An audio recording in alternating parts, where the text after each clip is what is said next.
perceber. É essa coisa. É assim. Já está. Agora, sou capaz de precisar também desta coisa, não é? E já percebi que se você conseguiu mandar isto dali, portanto eu também hei de conseguir. Ok, bom dia. Penso que todos me ouvem. Eu gostava de começar por 3 observações preliminares. Primeiro, cumprimentar a organização por esta iniciativa, que me parece muito relevante. Depois dizer que eu fiz uma coisa que não gosto muito nesta apresentação, que foi usar...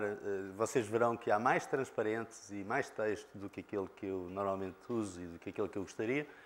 Não irei ter tempo para falar disso tudo, porque quero respeitar escrupulosamente os 20 minutos. Mas como penso que depois a organização irá disponibilizar as apresentações, achei que fazia sentido meter um bocadinho mais de conteúdo que depois aqueles de vós que estiverem interessados poderão consultar. Eu nesta minha apresentação vou responder, ou tentar responder, ou dar pistas de resposta a 2 questões. A esta primeira que está ali formulada, existe ou não uma falta generalizada de participação cívica em Portugal, e a uma segunda questão que resulta desta, que é, admitindo que sim, então isso é ultrapassável ou não, e que pistas é que podemos encontrar para ultrapassar esse déficit, se concluirmos que ele existe. Ainda antes de começar, a última observação que gostava de fazer é que, como já terão percebido pelo meu sotaque alfacinha, eu sou português. E, portanto, sendo português, não me estou a colocar fora do retrato que vou fazer em seguida. No fundo, a base desta apresentação resulta, por um lado, de uma prática reflexiva que eu fui tendo ao longo de 40 ou 40 e tal anos. Por um lado, em projetos de intervenção cívica em que estive envolvido entre 1965 e 75, e dizendo projetos de intervenção cívica neste período, aqueles de vocês que são da minha geração imaginam o que é que isto significava no regime anterior. Num projeto que dinamizei no Reinventar Portugal, chamado Reinventar Portugal, e que foi dinamizado nas páginas do Diário Económico e, por outro lado, acompanhado de debates num site que então existia, da Portugal.net, e que foi em 96. E, por outro lado, numa experiência profissional que eu fui tendo, porque fui System Engineer da IBM durante quase 20 anos, e depois criei e dirigi uma empresa, e em essas 2 experiências profissionais tive vários projetos e estadias prolongadas em muitos países e, portanto, tive interesse em comparar culturas de vários lados. E isto levou-me também a leituras e investigações sobre culturas nacionais e sobre processos de mudança e aprendizagem transformacional, desde o nível individual ao nível de comunidades, de organizações e social, e é precisamente sobre estas leituras e investigações que eu ia começar. Este senhor, chamado Gert Hofstede, fez, com base num grande conjunto de inquéritos que não vou aqui explicar, um estudo que me parece bastante importante sobre culturas nacionais, e definiu que, com base nesse estudo, que havia principalmente 5 eixos, no início eram 4, mas depois descobriu aquele 5º, através dos quais os diferentes países podiam ser, as culturas dos diferentes países podiam ser caracterizadas. O primeiro era o acesso ou a distância ao poder, nomeadamente até que ponto é que as pessoas podem ou não pôr em questão o poder, estão habituadas a ser seguidistas em relação ao poder estabelecido ou não. O segundo ponto é o medo da incerteza, que em verdade isto é uma tradução de uncertainty avoidance. O segundo é o grau de individualismo ou de coletivismo da cultura. O grau de masculinidade versus feminilidade da cultura, em que masculinidade, no fundo, significa aquilo que nós designamos por machismo, e feminilidade significa, e, portanto, em que existe uma diferença muito marcada dos papéis sociais de homens e mulheres, e uma cultura feminina não é uma cultura exatamente oposta a esta, é uma cultura em que, pelo contrário, existe uma igualdade dos papéis de homens e das mulheres, quer em relação à família, quer em relação à sociedade. e, por outro lado, o último fator, a orientação a curto ou a longo prazo desta coisa. Deixem-me dizer-vos que sempre que aparecer um nome, eu tenho no fim um conjunto de referências bibliográficas e, portanto, podem lá depois encontrar as referências para os textos em que eu me estou a basear. Eu vou passar rapidamente para as posições dos diferentes países neste estudo que o Geert Hofstede fez. Estas duas são talvez as duas mais interessantes. No que se refere ao acesso à distância ao poder, o país em que há maior proximidade entre os dirigentes e os dirigidos e em que os dirigidos podem questionar a autoridade é os Estados Unidos, com 91, seguido da Grã-Bretanha, com 89. Aliás, em todas estas coisas, os Estados Unidos e a Grã-Bretanha aparecem sempre muito próximos. A Espanha aparece a meio da tabela, isto é um extrato, como calcula, com 51. O Brasil já aparece para o lado do que tem maior distância ao poder, mas ainda assim com 38. Portugal aparece com 27 e abaixo de Portugal só há alguns países da América Latina, e não são todos, nomeadamente a Venezuela e a Guatemala, que tinham ao mínimo. No que se refere ao medo da incerteza, quando o estudo foi feito, o Uruguai era ao máximo e tinha 100 pontos, e Singapura, cujos nacionais revelavam maior medo da incerteza, e tinha 100 pontos. Singapura tinha 8, França, Brasil aparecem ali, os países nórdicos, os Estados Unidos, mais ou menos a meio da tabela. Quando Portugal e a Grécia, que só foram incluídos numa segunda fase, apareceram, descobriu-se que esses países ainda tinham mais medo da incerteza. E isto tem, evidentemente, uma grande influência na capacidade de inovar, de empreender, etc. Desculpa. Quanto à questão individualismo versus coletivismo, na altura em que foi feito o estudo, Portugal aparece com 27 mais do lado das culturas coletivistas do que das culturas individualistas, que são lideradas pelos Estados Unidos. A Suécia também aparece ali. E quanto ao grau de masculinidade, também nesta altura, este estudo é de finais dos anos 70, princípios dos anos 80, embora tenha sido publicado só em 93 e depois a tradução portuguesa em 95. Quanto ao grau de masculinidade versus feminilidade, o máximo era do Japão, com 95. Os Estados Unidos também têm uma cultura bastante masculina. Os países árabes, curiosamente, aparecem ali pelo meio da tabela. Portugal, nesta altura, tinha uma cultura relativamente mais próxima do lado feminino. E a Finlândia, os países nórdicos, a Suécia, eram aquelas em que a distinção era menor. Diga-se em bom da verdade que o Hofstede esteve cá aqui há 4 ou 5 anos e deu uma conferência no ISCTE. Aliás, ele tem casa cá e vive cá há muito tempo, e disse que achava que, no entretanto, nestes anos, a cultura portuguesa era hoje mais masculina do que era naquela altura, ou menos feminina, se prefere. Finalmente, na orientação a longo prazo, a China, o primeiro era Hong Kong no primeiro estudo, que tinha 100. Quando apareceu a China, de facto, a China tinha ainda uma orientação a mais longo prazo. Os Países Baixos andam pela ordem dos 40. Portugal já aparece na segunda parte, nos países nas culturas que têm uma orientação a mais curto prazo. Os Estados Unidos também. O Paquistão era o mínimo. E vocês têm aqui um link onde podem ver outros dados sobre Portugal e sobre outros países em relação a esta matéria. Já depois de eu ter submetido a minha apresentação, foi publicada uma longa entrevista com o psiquiatra Coimbra de Matos na revista pública do Jornal Público, que se publicava aos domingos, e que este foi precisamente o último número em que se publicou, porque a revista, entretanto, desapareceu, e em que o lead da notícia, que fazia um bom resumo, dizia que o Coimbra de Matos resumia desta forma: somos inseguros, os portugueses, imaturos, praticantes da transgressão na sombra, além de desorganizados, individualistas, mas também garbosos e disponíveis. O que esperamos do chefe, do pai ou do protetor é que decida por nós, que assuma a responsabilidade por nós, que saiba sempre a resposta. E, no corpo do texto, ele dizia que, em parte, aquilo que justificava esta sua posição e esta nossa atitude resultava de, em Portugal, nós nunca termos feito uma revolução industrial a sério, de não termos feito a reforma protestante e, portanto, termos vícios associados ao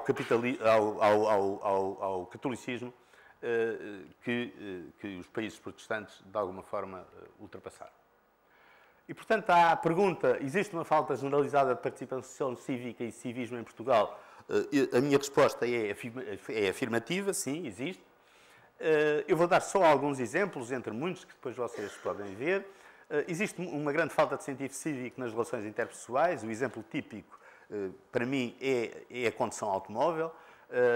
Eu vivi um ano em Inglaterra e, de facto, nunca, apesar de ter o volante do lado contrário e de conduzir do lado contrário da estrada, uma coisa esquisita que os tipos têm, nunca tive qualquer problema, porque nunca era ultrapassado pelo lado errado, porque nos cruzamentos as pessoas esperavam, porque se houvesse uma fila ninguém apitava, e em Portugal é aquilo que vocês sabem. Por outro lado, já agora, porque estou a falar de automóveis, existe um uso e abuso de sinais de status, em que o nosso parque automóvel é um bom exemplo. Aqui há 3 ou 4 anos houve um congresso setorial internacional e pessoas espanholas e francesas que cá vieram ficaram absolutamente surpreendidas pela qualidade dos nossos veículos automóveis e pelo facto de que a maior parte deles eram novos, e o Estado tem alguma culpa nisso, diga-se a bom da verdade. Por outro lado, existem poucas atividades, projetos e organizações cívicas e pouca participação nos mesmos, e, isto já foi referido pelo Nuno, também existe pouca articulação entre aqueles poucos que existem, poucos quando comparamos com outros países onde estas coisas acontecem mais, como os países anglo-saxónicos. Existe uma grande falta de responsabilidade e de autoconfiança das pessoas, o que tem como consequência sistemático medo de errar e, portanto, pouca inovação. E esta outra coisa que é, nós estamos sempre muito preocupados com a opinião que os outros podem ter de nós, se vão achar bem, se vão achar mal, não sei o quê. Por outro lado, este abuso das qualificações académicas, em vez das competências que as pessoas têm ou não, isto parece-me claríssimo no debate político. Vocês leem um jornal qualquer ou assistem aos debates nos períodos eleitorais na televisão e nós cá somos todos doutores, arquitetos, engenheiros, professores, etc. E nós lemos jornais franceses, ingleses, alemães ou de outro país qualquer civilizado. E vimos que fala-se de Monsieur Sarkozy, Madame Martine Aubry, Mr. Blair, R. Cole, Frau Merkel, e ninguém se lembra de facto dizer se eles têm ou não têm algum título académico, porque isso é irrelevante para o discurso político. Não tem qualquer relevância.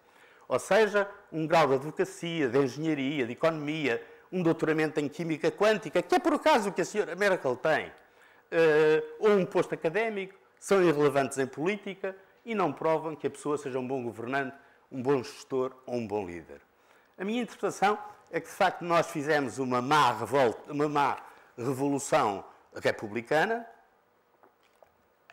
e, portanto, quando as pessoas deixaram de ser tratadas por o Sr. Conde, o Sr. Duque, o Sr. Marquês, passaram a ser substituídas, na altura, pelo Sr. Bacharel e depois, quando acabaram os bacharéis, pelos seus doutores, pelo Sr.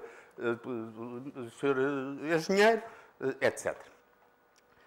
Também resulta daqui que temos uma confiança crédula nos especialistas e dirigentes na procura de soluções para problemas complexos, em vez de envolver nelas todos os cidadãos potencialmente interessados. Eu não vou passar por todas estas coisas. Penso que a questão cívica se relaciona com uma questão ética. Nós temos uma falta generalizada de ética. Isto é claro nos abusos de poder, nas cunhas e nas mordomias, que são exercidas por quem quer que tenha um bocadinho de poder. Às vezes é um poder absolutamente ridículo. Okay? Mas, lá vem uma cunha para o primo, da tia, do sobrinho, da esposa, ou para o filho do porteiro, que entretanto fez advocacia, que é muito bom rapaz, e que a gente vai meter como consultor no Ministério, ou na Câmara, e assim sucessivamente. E mais grave ainda do que isso, a meu ver, é a normalidade com que toda a gente acha que isto é absolutamente normal. É assim, é um traço nosso. Estão a ver? Somos bonzinhos e tal, fazemos estas coisas e tal. E ninguém se indigna. Vocês não se indignam por ninguém se indignar. Eu vou para indignar-me. Ok, obrigadinho. Por outro lado, por vezes os próprios líderes ou facilitadores de movimentos que podiam ser transformacionais têm medo em perderem o controle e em se apagarem para permitirem a auto-organização dos liderados.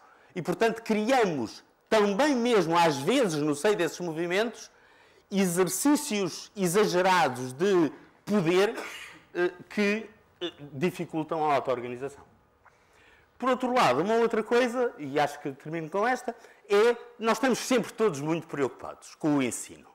Havia mesmo um primeiro-ministro, não sei se se lembram, cuja paixão era o ensino. Okay? E estamos muito pouco preocupados com a aprendizagem.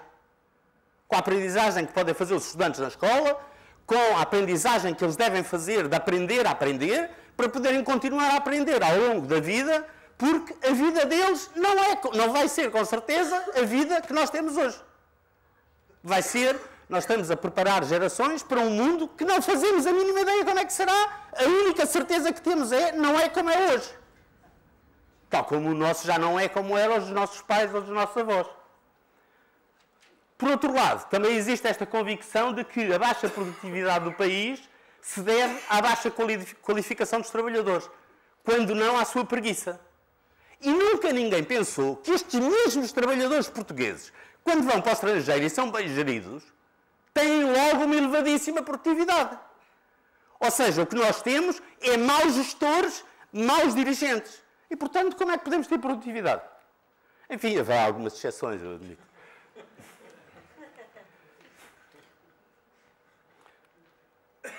Ok, deixem-me passar à segunda questão. Isto é inevitável? Ou será que nós podemos mudar a cultura nacional no que se refere a estas questões? E eu tenho, neste momento, 5 minutos. Eu penso que sim, que é possível mudar a cultura. Penso que é mesmo indispensável mudá-la. Por outro lado, acho que não é um processo fácil. E que não é um processo em relação ao qual podemos ter garantias. Este é um processo que está na fronteira do caos. E, como tal, é um projeto complexo, é um projeto que é possível que haja atratores, mas a gente não sabe quais são.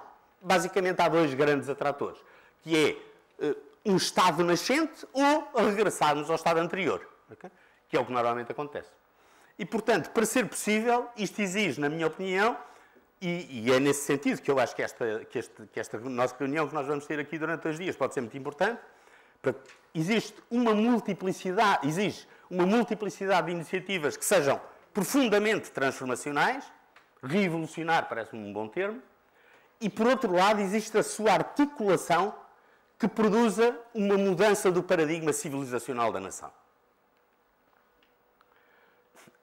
Há várias pistas teóricas sobre isto.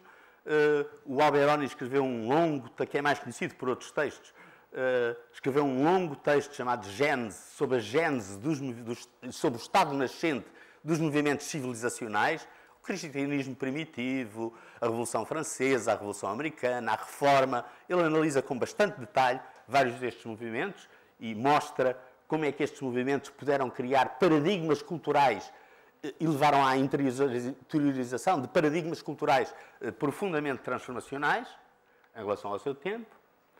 Os padrões do Alexander, de que todos possivelmente ouviram falar. O Alexander concebeu um conjunto de padrões para planear e construir regiões, cidades ou edifícios que sejam vivos, a expressão em inglês é alive, e que, portanto, possam suportar pessoas e comunidades que sejam vivas. Os padrões são reconhecidos em muitas áreas, mas há vários padrões concretos que poderiam ser não apenas reconhecidos enquanto filosofia, mas aplicados.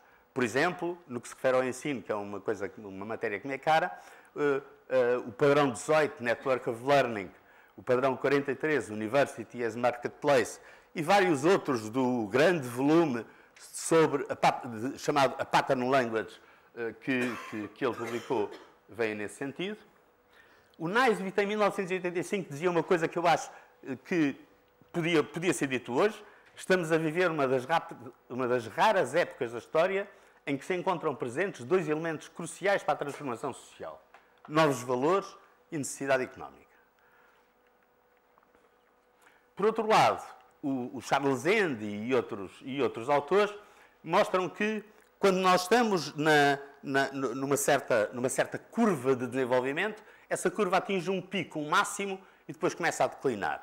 E tem que ser, enquanto a gente está, às vezes antes do máximo, ou próximo disso, que, no caso da vida humana, infelizmente não, ou felizmente, não sei, não conheço nenhum humano que tenha renascido e que antes de morrer, pelo menos, e que não tenha morrido, ok? Mas no caso das organizações humanas, das organizações sociais, sejam empresas, sejam sociedades, é possível começar a construir um novo ciclo e saltar para esse novo ciclo, mas isto exige um movimento transformacional. Eu daria 3, e com isto acabo, diria 4 pistas que me parecem interessantes. Criação e dinamização de múltiplos projetos transformacionais e de movimentos de entreajuda ou de protesto de caráter cívico. Articulação e obtenção de sinergias entre projetos, criando movimentos transformacionais metanoicos. Utilização preferencial de metodologias de reunião, facilitação, assentes na auto-organização dos grupos, dos projetos e das comunidades, e em líderes que se apagam. E, por outro lado, nós temos hoje um grande conjunto de plataformas colaborativas, segundo o modelo Web 2.0, mas que podem ser, como tudo, como todas as tecnologias, ou todos os conceitos, podem ser bem utilizados ou mal utilizados.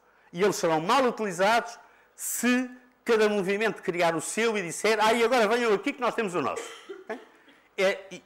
E serão bem utilizados se eles forem interligados, articulados e não completamente separados entre si. E se houver alguma forma onde a gente possa ter acesso global a tudo o que se está a fazer de interessante, e há muitas coisas que estão a ser feitas de interessante por vocês e por muitos de nós neste país. E com isto, acabei.